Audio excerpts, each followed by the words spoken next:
반갑습니다. 오늘은 고난이라는 문제의 주제를 갖고 말씀을 생각해 보려고 하는데, 고난은 우리들에게 왜 오는가?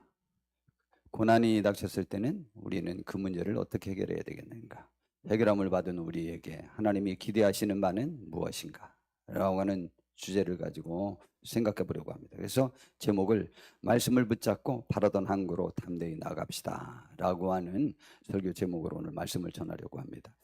오늘은 시편 107편 말씀을 통해서 우리가 이 문제들에 관해서 답을 얻어보려고 하는 것입니다. 시편은 150편으로 되어 있습니다. 그리고 150편으로 되어 있는데 크게는 그 5권으로 나눠져 있습니다. 1권, 2권, 3권, 4권, 5권. 그런데 1권과 2권은 그 슬픔에 찬, 어려움에 찬 많은 사람들이 그것을 하나님 앞에 호소하면서 하나님의 도우심을 받는 그러한, 하나님 앞에 간구하는 그러한 시들이 굉장히 많습니다. 그래서 비탄시라고도 합니다. 그리고 그 제 5권은 이제 하나님 앞에 감사 찬송하는 내용이 주로 이렇게 들어있는 것이 시편 5편입니다.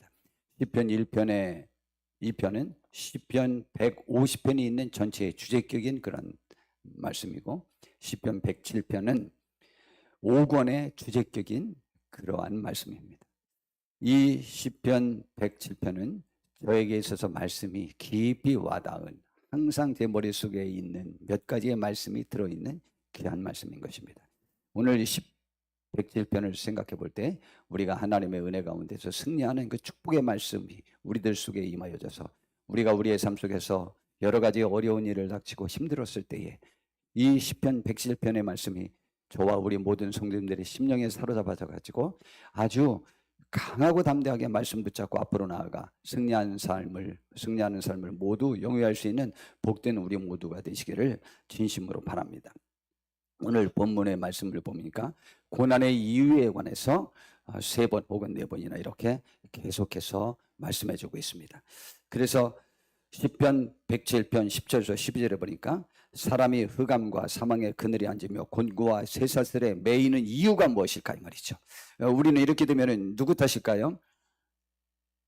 그 인간 탓이지, 남편 탓, 내 아내 때문이고 부모님 때문이고 어느 때는 내 자식 때문이고 직장의 상사 때문이고 동료 때문이고 뭐 여러 가지 많은 일들이 있게 됩니다. 자, 그런데 여하튼 성경에서 가장 많은 고난의 이유, 이게 전체는 아닙니다. 고난의 이유가 여러 가지가 있는데 대다수의 고난에 관해서 성경은 말하기를 뭐라고 말하느냐? 하나님의 말씀을 거역하며 지존자의 뜻을 멸시함이라. 그래서 하나님의 말씀을 거역하는 것들이 첫 번째 일어남으로 인해서 결국은 우리들이 고난을 자처하게 된다는 것이죠. 그리고 하나님을 멸시하는 거예요. 하나님의 말씀을 거역하는 것은 하나님 자체를 멸시하는 거예요. 그분의 존재를 무시하는 거예요. 그러므로 그가 고통을 주어 그들의 마음을 겸손하게 하셨으니 그들이 엎드려져도 돕는 자가 없게 되는 상황이 정의된다고 말하고 있습니다. 또한 17절에서 18절에도 미련한 자들은 그들의 죄악의 길을 따르고 그들의 악을 범하기 때문에 고난을 받아 그들은 그들의 모든 음식물을 싫어하게 되어 사망의 문에 이르렀더라 라고 이렇게 말하고 있습니다. 그래서 인류에게 고난이 왜 왔느냐라고 하는 것에 대하여 고린도후서 11장 3절에 보니까 뱀이 그 간계로 하와를 미혹한 것 같이 너의 마음이 그리스도를 향하는 진실함과 깎기 때문에서 떠나 부패할까 두려워한다고 그랬어요. 그러므로 인류에게 이 고난이 오게 된 가장 큰 이유는 에덴 동산에 있었던 아담과 하와의 범죄 때문에 오게 되었습니다. 그전에는 죄가 없었어요. 죄가 없으면 인류에겐 고난이 없습니다. 여러분, 이것은 확실히 믿으셔야만 합니다. 그리고 고난은 죄로 말미암아 이 세상에 오게 된 것이죠. 그래서 에덴 동산에서 천국과 비슷한 상황에서 죄도 없고 아픔도 없고 또 죽음도 없고 열심히 일해야 될 필요도 없고 풍부하게 모든 것들을 즐겁게 생활할 수 있는 그곳에서 사탄인 뱀이 왔습니다. 그래서 하와에게 말하기를 저 선악과만 먹어봐라. 그리하면 너희들의 눈이 확 밝아져 가지고 하나님과 같아져 선과 악을 구별하는데 하나님과 같아질까 봐서 하나님이 먹지 말라고 그런 것이지 그건 먹어도 안 죽는다고 거짓말을 했습니다. 거기에 미혹하는 자, 거짓말하는 자, 속이는 자, 우리를 멸망시키려고 온 자, 그 사탄의 말을 듣고는 거기에 미혹되어서 넘어가서 그것을 따먹게 되었습니다. 따먹자마자 눈이 밝아졌는데 눈이 밝아진 것은 맞아요. 자기가 죄인이라는 것을 알게 되는데 그것을 알자마자 그가 나오기를 그는 위축되는 그러한 삶을 살게 되었고 이제 두려움에 떨게 되었고 결국은 살인과 죽음과 고통과 수고와 여러 가지 것들이 그리고 부부간에 끊임없이 주도권 다툼으로 싸우는 그러한 저주를 받게 된 것입니다. 그러므로 인류가 이러한 죄악에 이러한 슬픔에 이러한 고난이 오게 된 것은 바로 미혹을 받아서 하나님을 무시하고 우리의 모든 삶의 소망이 내가 하나님을 대역하고 대정하고 내가 내 인생을 내 마음대로 사는 것에 있더라고 하는 그러한 사탄의 생각에 사로잡혀 가지고 결국은 인생이 이렇게 어려움을 겪게 된 것입니다. 그러나 그에 반하여 예수님이 요한복음 10장 10절에 분명히 말합니다. 도둑이 오는 것은 사탄을 말합니다. 도둑질하고 죽이고 멸망시키려는 것뿐이요 내가 온 것은 예수님이 오신 것은 생명을 얻게 하고 또 풍성을 얻게 하려는 그러한 축복을 주기 위하여 주님이 오셨다고 말했습니다. 그러므로 죄와 사망과 고통과 모든 문제는 예수님께로부터 온 것이 아니고 하나님께로부터 온 것이 아니고 그것은 사탄으로부터 온 것입니다. 근데 우리가 실컷 잘못해서 여러 가지 어려움에 사로잡혀 놓고는 뒤따 하나님을 원망할 때가 얼마나 많은지 모릅니다. 그러나 우리는 하나님의 말씀에 그러한 고난을 의미를 생각하고 고난의 문제를 해결하기 위해 접근하는 방법조차도 사탄은 우리들을 하여금 비뚤어지는 생각이 만들어서 더욱더 비탄에 빠지게 하고 더욱더 슬픔에 빠지게 하고 더욱더 수렁에 빠지도록 만드는 것입니다. 그러므로 우리는 오늘 본문을 통해서 우리들에게 고난이 오는 이유는 하나님의 말씀을 멸시했고 거역했기 때문이라는 말씀을 우리가 깊이 생각하고 그것은 사탄이 우리에게 준 생각입니다. 그래야 사탄이 기뻐하는 대로 사람을 멸망시키고 죽이고 또 도둑질하고 우리들이 고통에 빠지게 되는 것입니다. 사탄은 우리가 잘 되는 모습을 보지 못해요. 하나님은 우리가 잘 되길 원하고 지금도 슬퍼하시고 우리를 어떻게 하면 구원하실까 생각하는데 사탄은 정반대의 생각을 갖고 있는 것입니다. 그러면은 이 고난에서의 해결책이 무엇일까라고 하는 데 대해서 아주 이 10편 107편은 잘 생각하고 잘 가르쳐주고 있습니다. 4절에서 9절에 보니까 그들이 광야 사막길에서 방황하며 거주할 성을 찾지 못하고 줄이고 목이 말라 그들의 영혼이 그들 안에서 피곤하였도다. 이 영혼이 아주 피곤하고 지쳐진 거예요. 이에 그들이 근심 중에 여호와께 부르짖음에 그들의 고통에서 하나님이 건져주신다고 했습니다. 여러분 우리가 범죄하여 그 일을 당했다고 할지라도 우리가 다시 돌이켜서 주께 부르짖으면 하나님은 우리를 용서하시고 그 고통 중에서 우리를 건져주십니다. 또한 바른 길로 인도하사 거주할 성읍에 이르게 하셨도다라고 했습니다. 여호와의 인자하심과 인성하게 행하신 기적으로 말미암아 그를 찬송할지로다.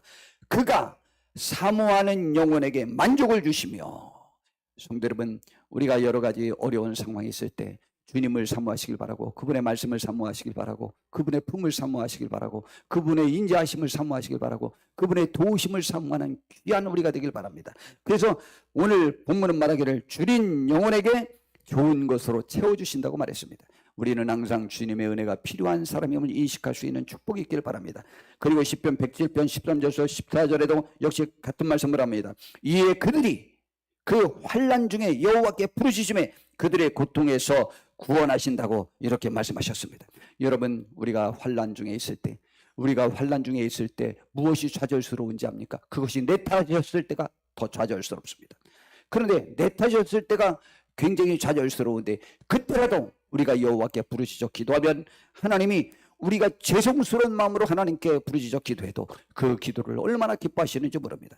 흑암과 사망의 그늘에서 인도하여 내시고 그들의 얽어맨 줄을 끊으셨도다. 오늘 예수 이름으로 우리들이 주께 부르짖어 기도할 때에 우리를 얽어맸던 악한 마귀의 권세가 그 귀신의 권세가 또는 우리들의 그 얽어맨 그 꼼짝달싹 못하게 만드는 내가 그곳에서 벗어나고 싶어도 벗어나지 못하게 만드는 나의 수렁에서 하나님이 그 모든 것들을 다 풀어주셔서 해결함을 받는 귀한 은총이 있기를 바랍니다. 그러기 위한 어떻게 해야 된다고요? 주님을 사모하고 주님께 부르짖어 기도하셔야 되는 것입니다. 또한 19절 20절에도 이에 그들의 고통 때문에 여호와께 부르짖음에 그가 그들의 고통에서 그들을 구원하시되 그가 그의 말씀을 보내어 그들을 고치시고, 여러분 우리를 먼저 고쳐주셔야 되는 거예요.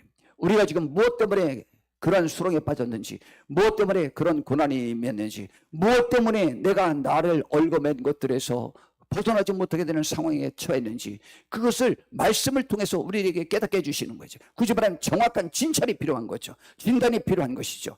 검진이 필요한 것이죠. 우리는 그 하나님의 말씀으로 우리를 검진해보고 우리를 돌이켜보고, 그래서 그 하나님께서는 우리들에게 말씀을 주시는 거예요. 그래서 우리를 돌아보게 만들어 주시는데, 말씀을 주실 때 하나님이 우리를 돌아보게만 하는 것이 아닙니다. 하나님의 말씀은 우리의 소망의 말씀을 그때 주시는 것이죠. 그래서 우리를 그 위험한 지경에서 건져주신다고 말씀하고 있습니다. 제가 성경에서 제일 싫어하는 사람이 두 사람이 있어요. 한 사람은 전 하갈을 너무너무 전 싫어합니다. 하갈 같은 사람을. 두 번째, 요나답 같은 사람을 정말 싫어합니다. 요나답은 잘 모르죠. 요나답이 그 암논이라는 다윗 왕의 첫째 아들이 이복 여동생을 아주 너무너무 좋아해가지고 미쳐질, 죽을 지경이 됐어요. 근데 요나답이 꾀를 냈어요. 다윗 왕에게 병든 체하고 있다가 오면은 그 여동생이 와서 자기에게 음식을 주면 내가 힘을 얻을 것 같다 라고 해서 그 공주를 보냈어요. 그랬더니 자기를 시중드는 모든 사람 나가게 하고 그 여동생을 겁탈해 버리고 만 거예요. 그래서 결국은 그 친오빠 압살롬이 암논을 죽이고, 또 압살롬이 나중에 다윗 왕에게 반란을 일으키고, 그렇게 할 때 요나답이 자기가 모든 것을 꿰뚫어 본 것처럼 절대 그 왕자들이 모두 이 압살롬의 생일잔치에 갔다고 할지라도 죽은 사람은 암논 하나뿐일 것입니다. 이 여동생 일 때문에 미리부터 계획하고 있었습니다. 지가 꾀를 내서 해놔놓고는 자기가 지혜로운 것처럼 말하는 그 요나답. 저는 성경에 나와 있는 인물 중에 이 사람이 정말 싫고요. 또 한 사람은 하갈이 싫습니다. 저는 하갈 같은 태도를 지닌 사람들을 제가 참 좋아하지 않습니다. 개인적인 성향일 수 있겠죠. 더 다른 사람이 더 악할 수 있죠. 그러나 저는 하갈 같은 사람을 정말 좋아하지 않습니다. 하갈은 사라의 몸종이었습니다. 사라가 아기를 낳지 못하니까 이 하갈을 굳이 말하면 씨바지로 첩으로 아브라함에게 추천한 것입니다. 자기 여종을. 이게 쉽겠습니까? 아내 입장에서. 그랬는데 그 하갈이 임신하자마자 임신한 걸 알고 자기 주인 사라를 멸시하기 시작했습니다. 그래서 쫓겨났다가 다시 또 그 내 여주인의 수하에 복종하라는 하나님의 명령을 받고 다시 집으로 돌아왔습니다. 그랬는데 자기가 이스마엘을 낳았습니다. 그리고 이제 사라도 이삭을 낳았습니다. 이삭의 젖되는 잔치를 베풀 때에 그 이삭의 그 이복 형이죠. 이스마엘이 또 그 어머니처럼 이 이삭을 희롱하고 놀리고 무시하고 괴롭혔습니다. 그것을 보고 또 사라가 견딜 수가 없었습니다. 그래가지고 결국은 그 집에서 쫓겨나게 되었어요. 쫓겨나서 이제 광야로 나와가지고 이제 죽게 되었습니다. 이제 음식도 다 떨어지고 물도 다 떨어져서 죽게 되었어요. 그랬는데 그때 그 하갈이 말하기를, 야 이스마엘아, 내가 내 죽는 모습을 직접 내 눈으로 볼 수 없다. 우리 좀 떨어져서 각자가 죽자. 그래가지고 떨어져서 있는데 이 하갈이 정말 너무 마음이 아픈 거예요. 그래서 하나님께 부르짖어서 기도했어요. 나와 내 아들을 살려달라고 그렇게 기도했습니다. 창세기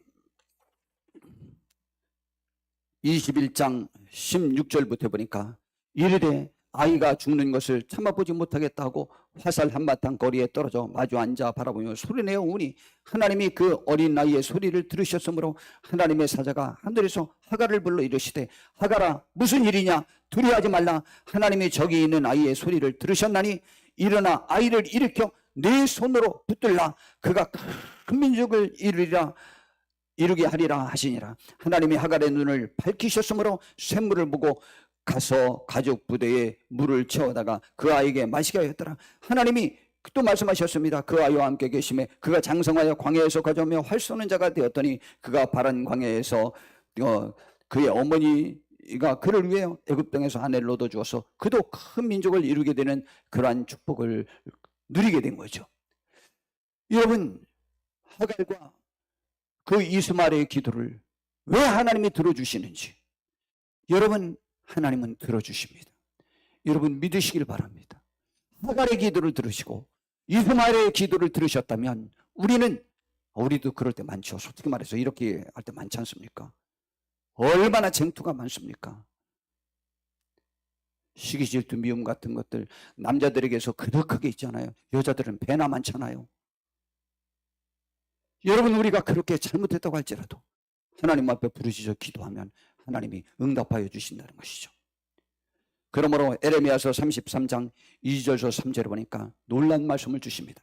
여러분, 에레미야에 있는 에레미야서는 언제 쓴 기록이냐면은 이스라엘 백성들이 바벨론에 포로로 잡혀갔던 그 이스라엘 백성들에게 70년 거기서 포로 생활할 것이라는 소망적인 말씀을 주셨고, 하나님이 이 바벨론에 포로로 잡혀가게 한 것은 오히려 하나님이 너희를 향한 그 귀한 계획이 있었기 때문에, 축복의 계획이 있고 장래에 소망을 주려고 그런 것을 준 것이지 너희들을 괴롭히려고만 하는 것이 아니다. 너희들이 그때 죄를 씻고 나와서 귀한 민족이 될 것이다 라고 하는 그러한 희망의 말씀을 선포한 사람이 에레미야 선지자입니다. 그리고 에레미야 선지자가 그들에게, 유대 백성들에게, 포로로 잡혀간 유대 백성들에게 주신 말씀입니다. 이를 행하시는 여호와, 그것을 만들며 성취하시는 여호와, 그 이름을 여호와라 하는 자가 이와 같이 이르시느니라. 처음과 끝이 되고 모든 것을 주관하시고 계획하시고 집행하시는 하나님이 말씀하신다는 것이죠. 너는 내게 부르짖으라. 내가 내게 응답하겠고 내가 알지 못하는 크고 은밀한 일을 너희에게 보여주시고 성취해 주시겠다는 약속이었습니다. 그리고 그들이 70년 후에 해방을 받고 그래서 조국으로 돌아오면서 찬양한 시에 시편 5권의 전체적인 대표적인 것으로 오늘 107편이 주제격으로 시편 150편 중에 5권, 이 107편부터 시작하는데 그 5권의 첫째 감사시의 주제격으로 이스라엘 백성들을 바벨론에서 포로로 해방시켜 주신 것을 전체 삶을 돌이켜보면서 찬양한 시가 시편 107편인 것입니다. 그런데 그 107편에 그 배경 중에 에레미야 선지자의 가르침도 있다는 것이죠. 하나님이 너는 내게 부르시라. 내게 응답하겠고 내가 알지 못하는 크고 은밀한 일을 우리들에게 보여줄 것이라고 말씀하셨습니다. 우리가 범죄하여, 유대 백성들이 범죄하여 바벨론에 포로로 잡혀갔지만, 우리가 범죄하여 수렁에 빠져 있지만, 우리가 이를 계획하시고 성취하시는 그 여호와 하나님 앞에 부르짖어 기도하시면 우리들이 알지 못하는 더 미래에 찬란한 크고 복된 일들을 우리들에게 보여주시고 우리가 소망을 갖고 승리할 수 있도록, 다시 일어날 수 있도록 복을 주신다고 말씀하셨던 것입니다. 그러므로 우리들에게 이 고난은 마귀가, 사탄이, 귀신이 우리를 유혹하고 세상 많은 잘못된 것들이 우리를 유혹하고 우리들의 욕심이 그것들에 미혹되어져서 우리가 범죄하여 이러한 고난에 빠졌다고 할지라도 주께서는 우리를 구원해 주시길 원하는 것입니다. 우리들에게 오는 모든 고난은 하나님이 주신 게 아니에요. 사탄이 가져온 거예요. 귀신이 가져온 거예요. 우리들의 욕심이 가져온 거예요. 우리들의 미혹됨이 가져온 거예요. 그러므로 주님이 우리를 선택하신 이유에 관하여 요한복음 15장 16절에 이렇게 말씀하십니다. 너희가 나를 택한 것이 아니요 내가 너희를 택하여 세웠나니 이는 너희로 가서 열매를 맺게 하고 또 너희 열매가 항상 있게 하여 내 이름으로 아버지께 무엇을 구하든지 다 받게 하려 하심이라. 여러분, 우리들의 삶에 필요할 상황이 없을 거라고 생각하십니까? 이 세상에 하나님의 도우심이 필요하지 않은 사람은 한 명도 없습니다. 예를 들면 지금 윤석열 대통령은 하나님의 도우심이 필요 없을 것 같습니까? 아니면은 승리해서 지금 대통령 된 것 같은 기분에 있는 우리 이재명 씨는 하나님의 도우심이 필요하지 않을 것 같습니까? 아무도 모르는 거예요. 세계 지금 강력한 트럼프 대통령은 지금 하나님의 도우심이 필요 없을 것 같습니까? 세상에서 가장 작은 나라에 어려움을 겪고 있는 대통령은 하나님의 도우심, 그 사람에게만 필요할 것 같습니까? 혹은 그 사람에게는 필요 없습니까? 아닙니다. 이 세상에 하나님의 도우심이 필요 없는 사람은 하나도 없습니다. 일생 중에 하나님의 도우심이 필요 없는 사람은 하나도 없습니다. 이 세상에 그러한 사람은 존재할 수가 없습니다. 여러분, 하나님은 우리들을 불러주셨을 때에 바로 요한복음 15장 16절 말씀대로 왜 하나님이 우리를 택하여 세웠느냐라고 말씀하신 거죠. 왜 택했느냐? 우리를 택하신 이유는 바로 우리의 기도를 응답해 주시려고 불러주셨다잖아요.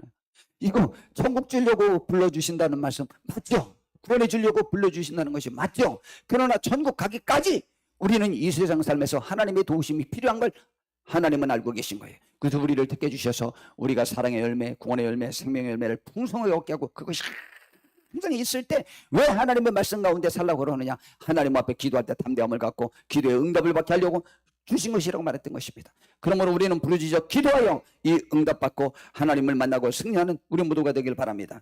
그런데 이렇게 하나님의 도우심을 체험한 우리들에게 하나님은 어떻게 해야 될런지에 관한, 하나님께 감사해야 될 이유에 대한 감사의 중요성에 관해서 오늘 성경은 매번 강조하는 것입니다.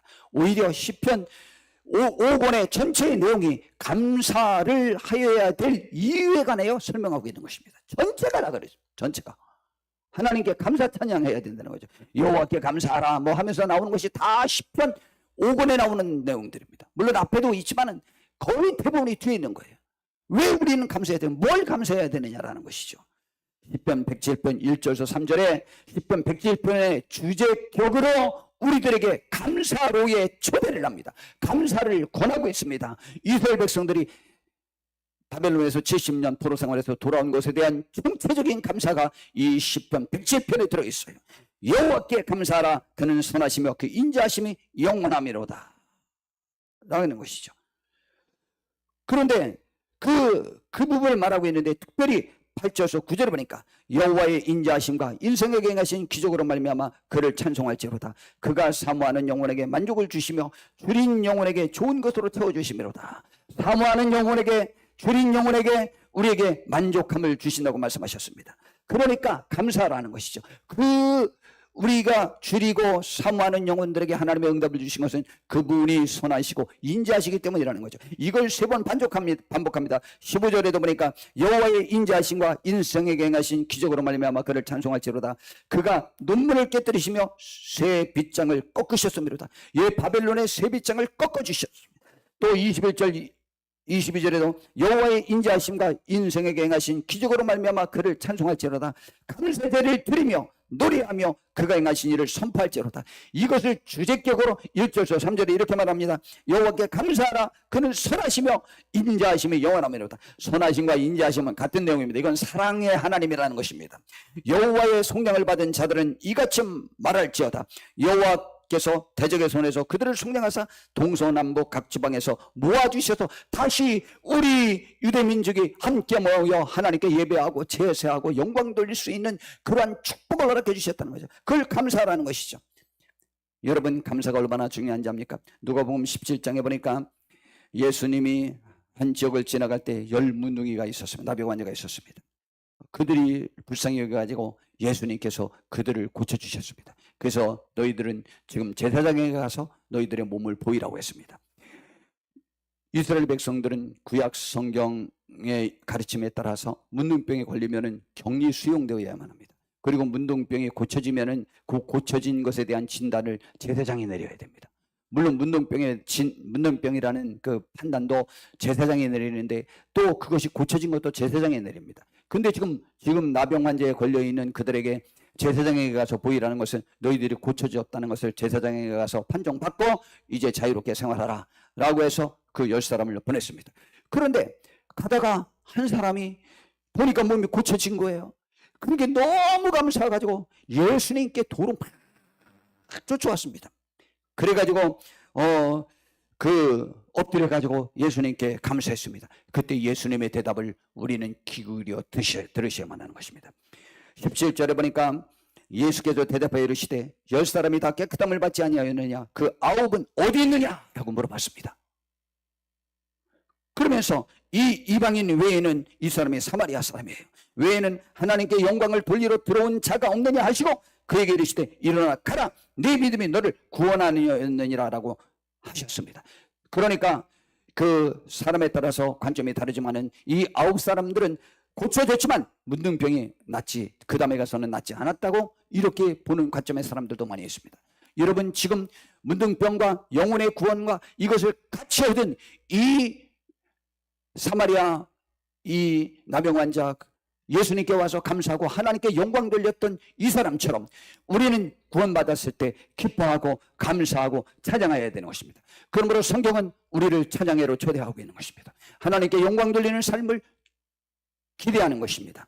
우리도 이러한 하나님을 만나기를 진심으로 바랍니다. 그래서 이 시편 107편 33절서 43절에는 이렇게 하나님이 어떻게 일을 하시는지에 관하여 정의하고 있습니다. 여호와께서는 강이 변하여 광야게 되게 하시며 샘이 변하여 마른 땅이 되게 하실 수도 있습니다. 범죄하는 영혼들에게 말입니다. 그 주민의 악으로 말미암아 옥토가 변하여 염전이 되게 하시며 또 그렇게 되는데 반대로 하나님은 또 어떻게 되어주시느냐, 또 광야가 변하여 못이 되게 하시며 마른 땅이 변하여 샘물이 되게 하시며 줄인 자들로 말미암아 거기에 살게 하사 그들의 거주를 할 성읍을 준비하게 하시고 밭에 파종하며 포도원을 재배하여 풍성한 소출을 거두게도 하시는 분이 또 하나님입니다. 또 복을 주사 그들이 크게 번성하게 하시고 그의 가축이 감소하지 아니하게 하실지라도, 그런다고 할지라도 하나님께 감사하지 않으면이라는 겁니다. 이게 감사하지 아니하면 다시 압박과 재난과 우환을 통하여 그들의 수를 줄이시며 낮추시는 이다. 여호와께서는 고관들에게는 능욕을 쏟아부으시고 길없는 황해에서 유리하게 하시나 궁핍한 자는 그의 고통으로부터 건져주시고 그의 가족을 양떼같이 지켜주시나니 정직한 자는 보고 기뻐하며 모든 사악한 자는 자기 입을 봉하리로다. 사악한 자가 봉하는 거예요. 지혜 있는 자들은 이러한 일들을 보고 여호와의 인자하심을 깨닫게 된다는 것이죠. 이것을 깨달은 사람이 누구냐? 느부갓네살 왕이 깨달았어요. 그가 7년 동안에 정신병에 걸려서 자기가 소인 줄로 착각하고 살았잖아요. 그래서 왕위에서도 쫓겨나고 쇠고랑에 말려서 7년 동안은 목욕도 한 번 못하고 수염도 한 번 못 갖고 손발톱도 깎지 못하고 목욕도 한 번 못하고 옷도 한 번도 못 갈아입고 그리고 7년 동안 풀만 먹고 살았어요. 자기가 손 줄 알아서 그렇게 생활했던 거예요. 그가 기한이 참에 나 느부갓네살이 하늘을 우러러봤어요. 하늘을 우러러본 것은요, 쳐다본 게 아니에요. 하나님을 생각한 거예요. 자기 삶을 돌이켜보면서. 그러다가 하늘을 우러러봤다는 것은 하나님의 도우심을 바랬다는 얘기예요.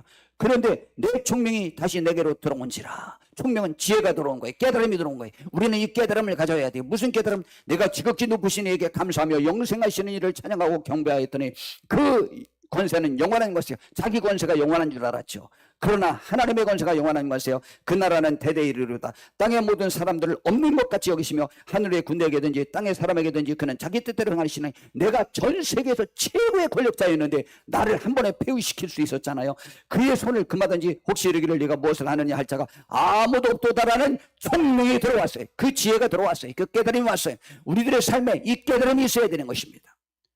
그때 내 총명이 내게로 돌아왔고 또 내 나라와 영광에 대하여도 내 우영과 광명이 내게로 돌아왔고 또 나의 모사들과 관원들이 내게 찾아오니 내가 내 나라에서 다시 세움을 받고 또 지극한 위세가 내게 그전보다 더하여졌다고 했습니다. 그러므로 지금 나 느부갓네살은 하늘의 왕을 찬양하며 칭송하며 경배하노니 그의 일이 다 진실하고 그의 행하심이 의로우심으로 교만하게 행하는 자를 능히 낮추시는 분이라는 사실을 깨달은 것입니다. 우리도 이런 하나님이 일하시는 여러 가지 역사하시는 방법을 보면서 이것을 깨닫고 주님을 높이고 주님 앞에 겸손하고 주님께 경배하고 주님께 감사하고 매번마다 기뻐하며 감사와 찬양이 우리들 속에서 끊이지 않아야만 되는 것입니다. 저는 이 시편 107편은 주제가 이런 내용이에요.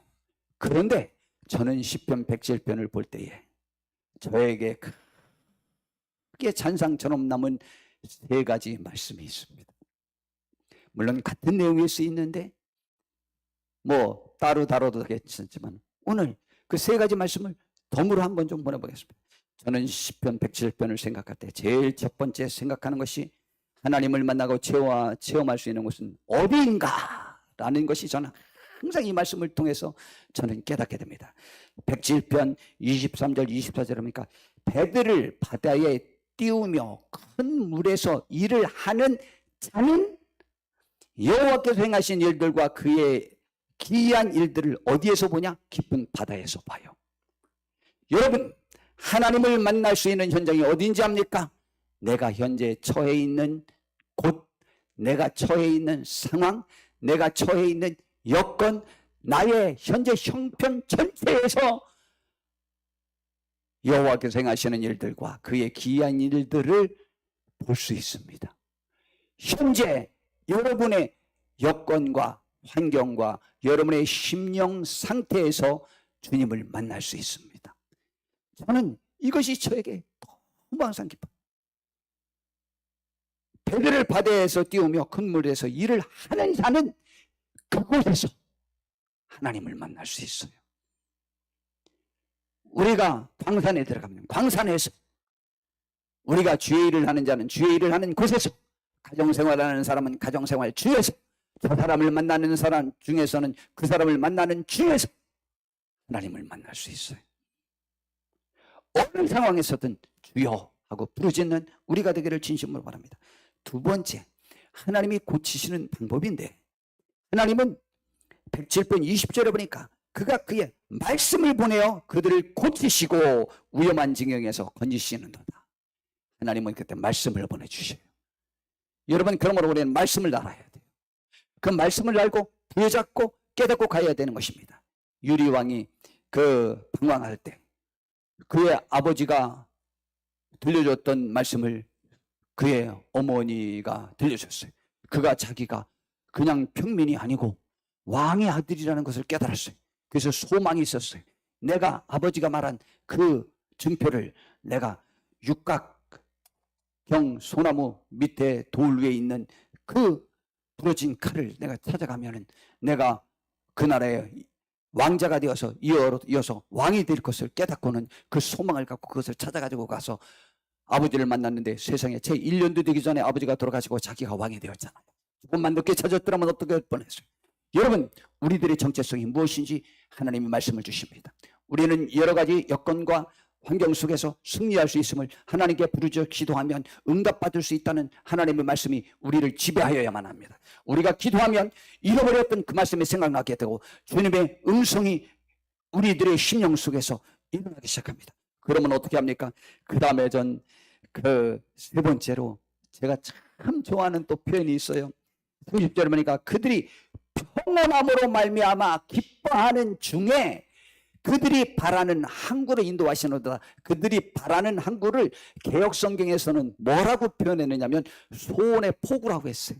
왠지 모르게 소원의 포구라고 하는 것이 좀 더 감성적이고 감상적이고 또 시적인 표현이 아니에요. 소원의 포구. 바라는 항구보다는 소원의 포구라는 표현이 저는 참 너무너무 좋았어요. 이 표현이 얼마나 좋은지 모릅니다. 하나님이 말씀을 보내서 우리를 고치시고 그래서 이야 그러한 미래가 펼쳐지겠구나 라고 막 평온함으로 기뻐하는 중에, 기뻐한다는 것은 감사하고 찬양하고 즐거워한다는 것입니다. 하나님으로 인하여 즐거워하는 거예요. 지금 상황이 다 해결되지 않았는데, 내가 소원을 지금 성취하지 않았는데도 불구하고 그런 중에 그들이 바라는 항구로 인도하신다. 그리고 저는 그들이 바다에서 배를 띄우는 자는 하나님을 그곳에서 만난다는 것과 하나님을 말씀을 보내어 고치신다는 것과 그리고 평온함으로 기뻐하는 중에 소원의 항구에, 소원의 포구에, 바라던 항구에, 바라던 목적지로 인도하신다는 이 세 가지 말씀이 저는 10편 107편에서 깊이 박힌 내용인 것입니다. 빌립보서 4장 4절부터 7절에도 이렇게 말씀하십니다. 주 안에서 항상 기뻐하라. 내가 다시 말하노니 기뻐하라. 그러면서 기뻐하고 모든 것들에 관하여 우리가 관용을 베풀 수 있는 이유에 관해서 설명합니다. 너희 관용을 모든 사람에게 알게 하라. 주께서 가까우시니라. 기뻐하면서 남들에게 관용을 비하고 보이고 그렇게 짜증내고 화내고 그렇게 불평하는 이 불편함을 만드는 사람이 되지 말고 화목과 평화와 기쁨을 일으키는 사람들이 되라 이 말이죠. 그러므로 아무것도 염려하지 말고 삶 속에서 말입니다. 다만 모든 일에 기도와 간구로 너희 구할 것을 어떤 마음으로 하리라. 원망하지 말고 감사함으로 하나님께 하리라. 그리하면 어떻게 되느냐. 놀라운 일이 벌어지는데 모든 지각에 뛰어난 하나님의 평강이 그리스도 예수 안에서 너희 마음과 생각을 지켜주시리라. 제가 이 말씀할 때 항상 그러죠. 에게 마음에 평안 주고 마음과 생각만 지켜주셔. 그게 뭔데? 그게 뭐긴 뭐예요? 우리가 바라던 항구에 도착하게 해주시죠. 우리들의 마음에 평강을 주셨다는 것은 하나님이 해결해 주시겠다는 약속이에요. 그때 우리들의 마음과 생각을 지켜주셔요. 번민과 원망과 불평 속에 미움 속에 사로잡혀 있는 것들을 벗어 던질 수 있는 힘을 주시는 거예요. 그러면서 기뻐하는 중에, 감사하는 중에 우리가 이루고자 했던 그 목적지에 도착할 수 있도록 해주신다는 것입니다. 주님은 말씀하십니다. 요한복음 10장 10절에 말씀하시기를 도둑이 오는 것은 도둑질하고 죽이고 멸망시키려는 것뿐이요 내가 온 것은 양으로 생명을 얻게 하고 더 풍성히 얻게 하려는 것입니다. 이 주님의 품 안에서 주님의 말씀을 부여잡고 우리의 삶에서 승리하고 우리의 항해가 승리하는 복된 행하게 되길 바라고, 죄와 마귀와 사탄과 우리가 빠진 수렁에서 온전히 벗어나서 우리를 풍요롭게 하기를 원하시는 그 주님 품 안에서 승리하길 바라고, 그분의 인자하심과 그분의 선하심 속에서 그분의 사랑 속에서 우리가 위로와 평강을 누리면서 세상을 이기고 담대히 나아가서 우리가 바라는 하나님께 영광, 구원의 역사, 우리들에게 놀라운 하늘의 축복을 맛보고 천국을 맛보면서 살다가 천국에서 우리 다 승리하는 자로 그분의 품에 안겨서 천년 동안 영원토록 그분과 함께 왕노릇하는 그 축복에 우리가 다 들어갈 것 아니겠습니까? 그 소망을 가지고 현재를 이기고 승리할 수 있는 우리 모두가 되시기를 예수님의 이름으로 축원합니다. 기도하겠습니다.